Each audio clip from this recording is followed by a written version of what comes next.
बिस्मिल्लाहिर्रहमानिर्रहीम, अस्सलाम वालेकुम। Welcome to my YouTube channel maths with Afshan. Students, हम कर रहे थे एक्सरसाइज 6.2। एक्सरसाइज 6.2 का क्वेश्चन नंबर 1 और 2 इनकी वीडियो मैं अपने चैनल पर अपलोड कर चुकी हूँ। आज की वीडियो में क्वेश्चन नंबर 3 करेंगे। क्वेश्चन नंबर 3 में आपको कहा गया find radian measures of the central angle of circular sector for the following data. यानी एक सर्कुलर सेक्टर है, ठीक है, उसका आपने क्या फाइंड करना है, central angle. Central angle mean आपने थीटा को फाइंड करना है और उसकी जो वैल्यू है वो रेडियन में होनी चाहिए, ठीक है। तो अब इसके 4 पार्ट्स है, चारों पार्ट्स में हमें मुख्तलिफ चीजें दी गई हैं। किसी में फर्स्ट पार्ट में देखें जैसे कि लेंथ दी गई और रेडियस दिया गया है। फाइंड हमने इन चारों पार्ट्स में सेंट्रल एंगल को ही करना है, ठीक है। सेकंड पार्ट में हमें लेंथ और रेडियस दिया गया, थर्ड पार्ट में हमें एरिया दिया गया और रेडियस दिया गया है, और फोर्थ पार्ट में हमें एरिया और लेंथ दी गई है। हमने जो डाटा हमें गिवन है उसके मुताबिक हमने फार्मूला चूज करना है और उसके मुताबिक फिर उसके अंदर वैल्यूज को पुट करना है। आप सोच रहे होंगे कि इसमें हम कौन सा फार्मूला कैसे पुट करेंगे। देखें, हमने क्वेश्चन नंबर 1 जो किया था उसमें लेंथ ऑफ आर्क के लिए जो हमने अप्लाई किया था फार्मूला और एरिया ऑफ सेक्टर के लिए, ठीक है, उन दोनों को देखना है, ठीक है। जैसे कि लेंथ ऑफ आर्क के लिए हमने क्या फार्मूला अप्लाई किया था, L is equal to R theta, और एरिया ऑफ सेक्टर के लिए हमने अप्लाई किया था A is equal to are square theta by 2, ठीक है। अब जो डाटा हमें गिवन होगा उसके मुताबिक हम देखेंगे कि दोनों में से कौन सा फार्मूला इस पे अप्लाई करके हम सेंट्रल एंगल को फाइंड कर सकेंगे। तो क्वेश्चन नंबर 3 के चारों पार्ट्स को 1 बाय 1 सॉल्व करते हैं। एक्सरसाइज 6.2 का क्वेश्चन नंबर 3 का जो फर्स्ट पार्ट है उसमें हमें लेंथ दी गई है 8 सेंटीमीटर, रेडियस दिया गया 4 सेंटीमीटर। फाइंड हमने सेंट्रल एंगल करना है, यानी हमने इसका सेंट्रल एंगल फाइंड करना है, यानी थीटा फाइंड करना है, ठीक है। अब आपको मैं बता चुकी हूँ कि 2 हमारे पास फार्मूलाज थे, यहाँ पे मैं आपके सामने साइड पे लिख लेती हूँ। देखिए, हमने लेंथ ऑफ आर के लिए क्या फार्मूला लिखा था, L is equal to R theta, और एरिया फाइंड करने के लिए हमने फार्मूला किया था आर स्क्वायर थीटा बाय 2, ठीक है। अब आप देखें कि यहाँ पे हमने थीटा को फाइंड करना है, हमें गिवन है लेंथ और रेडियस है। अब देखिए, ये लेंथ है और ये रेडियस है और इसमें थीटा है, ठीक है। यानी 2 चीजें हमारे पास यहाँ क्वेश्चन में गिवन है जो कि इसमें हम पुट करके थीटा की वैल्यू को निकाल सकते हैं। अब इसमें अगर देखते हैं तो इसमें हमें रेडियस तो ठीक है गिवन है, लेकिन एरिया नहीं गिवन है और थीटा भी नहीं गिवन है। तो 2 चीजें हम कैसे इसमें फाइंड करेंगे, तो यहां से हम इजीली 2 वैल्यूज जो कि हमें डाटा में गिवन है वो वैल्यूज पुट करके थीटा की वैल्यू को निकाल लेंगे। तो हम इसमें कौन सा फार्मूला अप्लाई करेंगे, L is equal to R theta. तो यहाँ पे मैं लिखूंगी L is equal to R theta. अब इसमें हमने फाइंड थीटा करना है, उसके साथ R मल्टीप्लाई हो रहा है, तो हम इसको दूसरी तरफ लेके आएंगे तो ये L बाय आर हो जाएगा और यहाँ पे थीटा हो जाएगा। अब थीटा को हम ऐसे लिख लेंगे, theta is equal to L by R. अब हम L और R की जो वैल्यूज हमें गिवन है क्वेश्चन में दी गई है, L की वैल्यू हमें 8 सेंटीमीटर, R की 4 सेंटीमीटर दी गई है। तो अब ये वैल्यूज यहाँ पे पुट करेंगे, थीटा इसी तरह लिखकर L की जगह पे हम 8 लिख देंगे और नीचे R की जगह पे हम 4 लिख देंगे। अब 4 के टेबल में दोनों की कटिंग कर लें, 4 1 ज़र 4, 4 2 ज़र 8। तो थीटा यहाँ से हमारा क्या आ जाएगा 2, और साथ में हमने रेडियन लिखना है क्योंकि हमें क्वेश्चन में कहा गया है कि मेजर्स इसको हमने रेडियन में करना है जो एंगल होगा, ठीक है। ये सेंट्रल एंगल है जो कि हमने इसको रेडियन में मेजर किया है, 2 रेडियन इसका आंसर आ चुका है।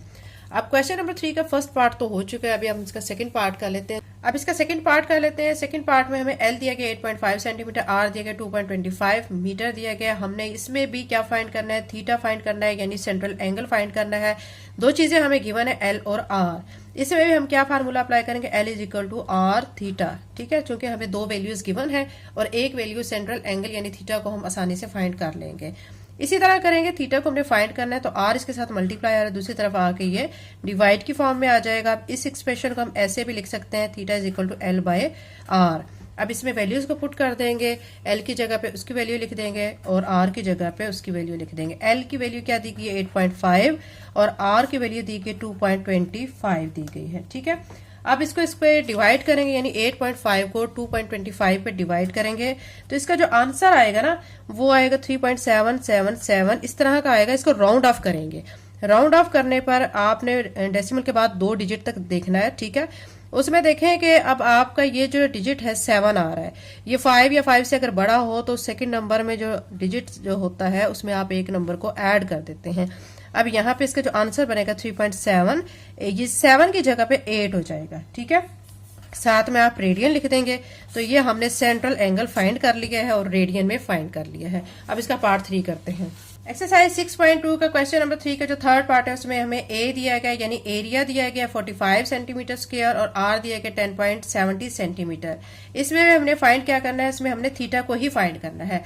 अब इसमें आप देखें कि जो हमारे पास दो फार्मूलाज थे ना, ठीक है, यानी हमारे पास था लेंथ ऑफ आर के लिए L is equal to R theta था और एरिया जो है उसके लिए हमारे पास फार्मूला था आर स्क्वायर थीटा बाय 2।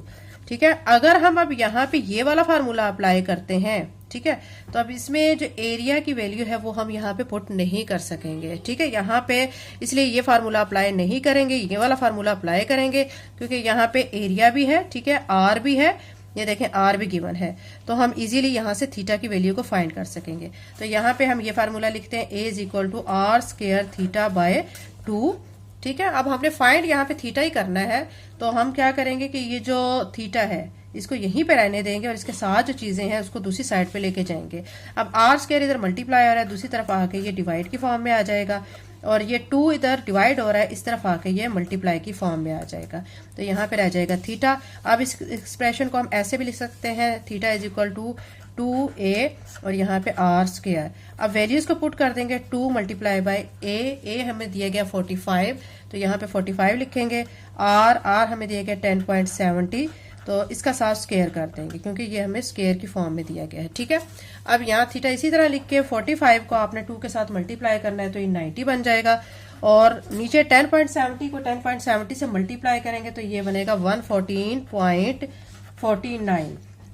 अब 90 को 114.49 पे डिवाइड करेंगे तो ये आंसर आएगा 0.786। ठीक है, अब इस वैल्यू को हमने राउंड ऑफ करना है। राउंड ऑफ कैसे करेंगे, देखें डेसिमल के बाद 2 डिजिट्स को आपने देखना है। यहाँ पे आ रहा है 6, तो इसमें एक नंबर को बढ़ा देंगे 0.79 रेडियन, ये इसका फाइनल आंसर आ जाएगा। तो ये हम फाइनल आंसर निकाल चुके हैं। अब इसका 4 पार्ट कर लेते हैं। एक्सरसाइज 6.2 का क्वेश्चन नंबर 3 का जो 4 पार्ट है, ठीक है, उसमें हमें ए दिया गया है 100 cm स्क्वायर, एल दिया गया है 10 सेंटीमीटर। ठीक है, यहाँ पे हमें ये दो चीजें गिवन है। अब हमने फाइंड इसमें भी थीटा को ही फाइंड करना है, तो लेकिन इसको फाइंड करने के लिए आपको मैं बता चुकी हूँ कि हमारे पास दो फार्मूलाज हैं। देखें, सबसे पहले यहाँ पे एल आर थीटा इक्वल होता है, एल किसके इक्वल है, आर थीटा का। दूसरा ए जो है वो आर स्क्वायर थीटा बाय 2 के इक्वल है। अगर अब हम ये वाला फार्मूला अप्लाई करते हैं, L is equal to R theta, तो इसमें अब ये देखें ये ए की वैल्यू गिवन है, ठीक है, ये वाली वैल्यू फिर हम यहाँ पे कैसे एडजस्ट करेंगे, तो इसमें दोनों फार्मूलाज को हम यूज करेंगे और उसमें से वैल्यूज निकालेंगे। जैसे कि हम सबसे पहले मैं यहाँ पे लिखती हूँ L is equal to R theta. अब यहाँ से हम क्या करेंगे, आर की वैल्यू निकालेंगे। आर की वैल्यू कैसे निकालेंगे, आर यहीं पे रहने देंगे और ये जो थीटा इसके साथ मल्टीप्लाई हो रहा है तो इसको दूसरी तरफ लाएंगे तो ये एल बाय थीटा हो जाएगा। ये आर की वैल्यू आ गई है। ये आर की वैल्यू हमने इसलिए निकाली है कि हम जब ये फार्मूला अप्लाई करेंगे, ठीक है, तो उसके अंदर आर की वैल्यू को पुट कर देंगे। तो यहाँ पे मैं फार्मूला लिख रही हूँ। फार्मूला हमारे पास है a is equal to are square theta by 2। ठीक है, अब आपने क्या करना है कि इसमें वैल्यूज को पुट कर देना है। वैल्यूज को कैसे पुट करेंगे, ये देखें आप, ये आर स्क्वायर है, इसको अगर आप ऐसे लिखते हैं ना, आर मल्टीप्लाई बाय आर, तो ये आर स्क्वायर ही बन जाता है और साथ में थीटा बाय 2, क्योंकि इसमें मैंने इस फॉर्म में इसलिए कन्वर्ट किया है कि ये हम यहाँ पे आर की वैल्यू एल बाय थीटा निकाल के लाए हुए हैं। ठीक है, तो इस आर की वैल्यू को यहाँ पे पुट कर सकेंगे। अब ए हमारे पास इसी तरह हम इसको लिखेंगे और यहाँ पे आर की वैल्यू को पुट करेंगे। आर की वैल्यू हमें क्या गिवन है, यहाँ से हमने निकाली एल बाय थीटा, तो एल लिखकर नीचे आ जाएगा थीटा और यहाँ पे भी आर की वैल्यू लिखेंगे, एल नीचे आ जाएगा थीटा और यहाँ पे ये वाला थीटा इसी तरह और ये 2, नीचे जो 2 हमारा था ना ऑलरेडी, ये वो वाला 2 है। अब इसमें एक चीज को देखें आप कि ये जो थीटा है इस थीटा के साथ आप कैंसिल कर दें। ठीक है, अब ए की वैल्यू जो हमें गिवन है वो हमें 100 दी गई, वो 100 लिख लें यहाँ पे और साथ में ये यहाँ पे क्या बच गया, एल बाय थीटा और एल बाय 2 बच गया है। ठीक है, ये बच गया। अब इसमें वैल्यूज को पुट कर देंगे। 100 इसी तरह लिख के, एल की वैल्यू हमें 10 दी गई, ये लिख के थीटा इसी तरह लिखेंगे मल्टीप्लाई बाय एल की वैल्यू 10 दी गई है, 10 लिख के नीचे 2 लिख देंगे। अब चूंकि आप देख सकते हैं बच्चों कि हमें थीटा की वैल्यू को फाइंड करना है। थीटा की वैल्यू को फाइंड करने के लिए हम यहाँ थीटा डिवाइड हो रहा है, इसको दूसरी तरफ लेके जाएंगे और ये 100 इस तरफ मल्टीप्लाई की फॉर्म में इस तरफ आ जाएगा। ठीक है, इस स्टेप में यहीं पे कंटिन्यू कर देती हूँ आपके सामने। यहाँ पे ये थीटा यहाँ पे आ चुका है और ये 100 इधर मल्टीप्लाई हो रहा है, दूसरी तरफ आके ये डिवाइड की फॉर्म में आ जाएगा। ये इधर आ चुका है और ये हमारा 10 ऊपर है और नीचे ये 2 है। अब कटिंग करेंगे, देखें 10 मतलब 10 और 10 कितना हो जाएगा मल्टीप्लाई करके 100, उस 100 को आप इस 100 से कट कर दें। ठीक है, 10 10 जार 100, 100 को 100 से कट करें तो ऊपर रह गया 1 और यहाँ पे नीचे है 2, 1/2। 1 को अंदर रखें, 2 पे डिवाइड करेंगे तो 0.5 आ जाएगा, साथ में रेडियन लिखेंगे। तो ये हमारा थीटा का आंसर आ चुका है 0.5 रेडियन। एक्सरसाइज 6.2 के क्वेश्चन नंबर 3 का जो 4 पार्ट है बच्चों आपको अच्छी तरह से समझ आ गया होगा। अगेन आपको एक दफा मैं बता देती हूँ ताकि आपके माइंड में कंफ्यूजन ना हो कि इसमें हमें गिवन था एरिया और लेंथ। ठीक है, फाइंड हमने सेंट्रल एंगल फाइंड करना था जो कि थीटा है हमारा, उसको फाइंड करना था। अब हमारे पास लेंथ ऑफ आर्क निकालने के लिए फार्मूला होता है L=r थीटा, और एरिया ऑफ सेक्टर निकालने के लिए हमारे पास फार्मूला होता है r² थीटा/2। ठीक है, ये दो फार्मूलाज होते हैं। अब क्या करेंगे कि जो L=r थीटा है ना, यहां से हम r की वैल्यू निकाल लेंगे।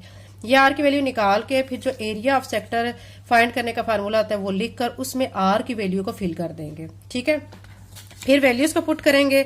वैल्यूज पुट करने के बाद आप यहाँ पे देखें, यहाँ पे L/थीटा, और ये जो थीटा इस थीटा से कट हो गया तो नीचे L/2 यहाँ पे साथ उसके बच गया है। देखें, ये L/थीटा और ये L/2 हो गया। साथ इकट्ठे भी लिख सकते हैं, कोई मसला नहीं है इसमें। अब क्या करेंगे, चूंकि थीटा की वैल्यू को फाइंड करना है, इसके नीचे थीटा डिवाइड हो रहा है, दूसरी तरफ लेके जाएंगे तो ये मल्टीप्लाई की फॉर्म में आ जाएगा, यानी थीटा इस तरफ चला गया और 100 इस तरफ आ गया है। अब ये थीटा इस तरफ है, ये 10 है, और यहाँ पे भी ये 10 और नीचे इस थीटा की जगह पे 100 आ गया ×2। अब 10 को 10 से मल्टीप्लाई करें तो 100 आ जाता है। 100 को नीचे 100 से कट कर दें, ऊपर 1 रह जाएगा, नीचे 2। 1 को 2 पे डिवाइड करेंगे तो 0.5 आ जाएगा। तो 0.5 रेडियन इसका आंसर आ चुका है। एक्सरसाइज 6.2 का क्वेश्चन नंबर 3 बच्चों कंप्लीट हो चुका है। इसके अलावा class 9th national book foundation का चैप्टर 1, 2, 3, चैप्टर नंबर 4, ठीक है, 6 अभी हमारा चल रहा है। 7 कंप्लीट मैं अपने चैनल पर अपलोड कर चुकी हूँ। चैप्टर नंबर 8 की भी कुछ एक्सरसाइजेस अपलोड कर चुकी हूँ। बाकी वाली जो एक्सरसाइजेस है इंशाल्लाह वो भी वक्तन फक्तन मैं अपलोड करती रहूंगी। सो अगर आप चैनल पे नए हैं तो चैनल को सब्सक्राइब कर लें, वीडियो को लाइक करें, लिंक को शेयर करें। Thank you and Allah Hafiz.